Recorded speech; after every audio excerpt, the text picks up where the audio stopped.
اب میں ان کے بعد دعوت دیتا ہوں جن کی تقریر کا موضوع ہے پردہ. میں دعوت دیتا ہوں کیف ابن راشد کو، وہ آئیں اور اپنی تقریر پیش کریں. کیف ابن راشد.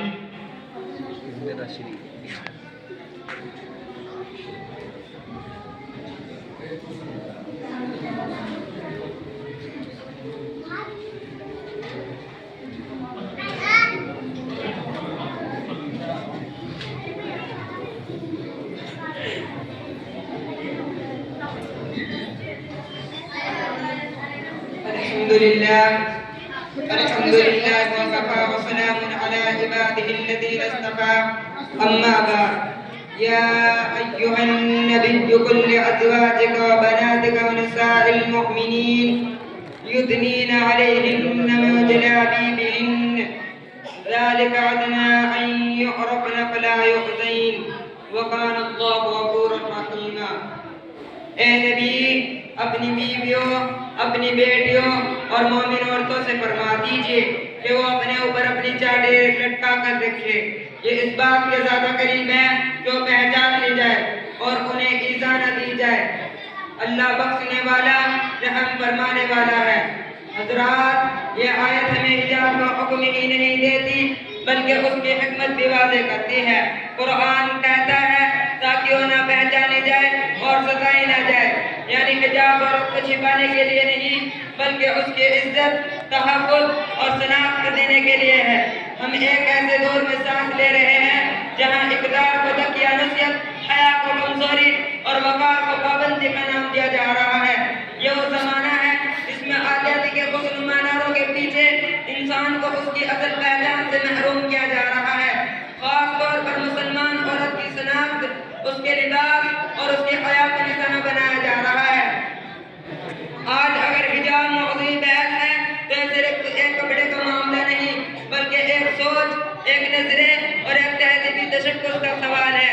میری عزیز بہنوں، آج کے دور میں حجاب کو لے کر جو شور و غبار برپا ہے وہ محض ایک لباس کے بارے میں نہیں بلکہ ایک فکر، ایک شناخت اور ایک تہذیبی علامت کے خلاف ہے.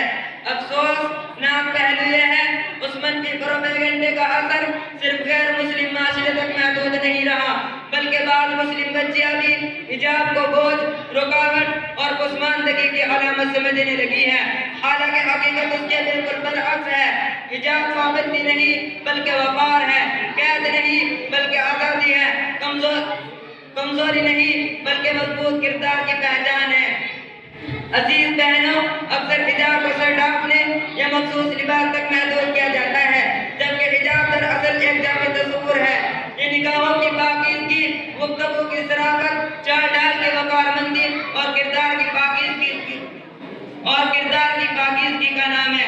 لباس اس کا ایک ظاہری اظہار ہے، اصل روح اندرونی حیا اخلاقی مضبوطی ہے. اسلام عورت کو پیغام دیتا ہے کہ تمہاری قدر و قیمت تمہارا جسم نہیں بلکہ تمہارا ایمان، عقل اور کردار سے ہے. میری عزیز بہنوں، یہ بات بڑے زور و شور سے کہی جاتی ہے کہ حجاب عورت کی آزادی سلب کرتا ہے. سوال یہ ہے کہ آزادی کس چیز سے؟ کیا اسے آزادی جس میں عورت کو ایک نمائش کی چیز بنا دی جائے؟ کیا اسے آزادی جس میں اس کی پہچان اس کی صلاحیتوں کے بجائے اس کے جسم سے کی جائے؟ سنو، غور سے سنو. اس کا جواب یہ ہے کہ حجاب عورت کو اس کے استحصال سے آزاد کرتا ہے.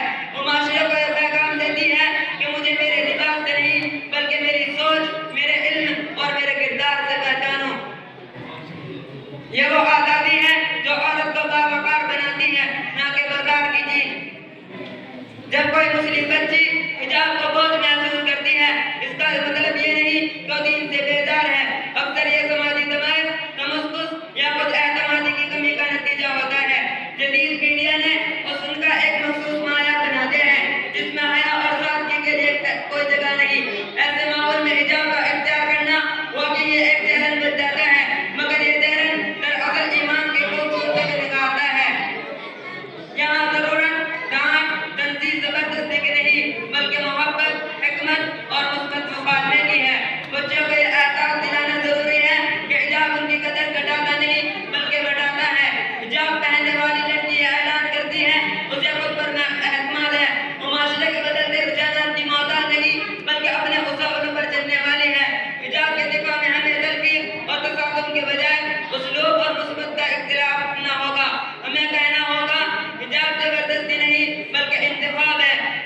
حجاب کو خوف نہیں شعور ہے، حجاب کمزوری نہیں طاقت ہے۔ میری بہنوں، تاریخ گواہ ہے کہ جن خواتین نے حیا اور حجاب کے ساتھ علم، دعوت اور قیادت کے میدان میں قدم رکھا، انہوں نے دنیا پر گہرے اثرات چھوڑ دیے۔ حجاب نے انہیں پیچھے نہیں کیا بلکہ ان کی شخصیت کو اور نکھارا۔ جب حجاب کو بزدلی اور اعتماد کے ساتھ اور وقار کے ساتھ پیش کیا جائے گا تو حجاب بوجھ نہیں فخر بن جائے گا۔ حجاب کسی ایک زمانے یا علاقے کی رواج نہیں بلکہ ایک آقا کی قدر ہے جو عورت کی عزت، تحفظ اور شناخت عطا کرتی ہے۔ آج اگر حجاب مسلم بچیاں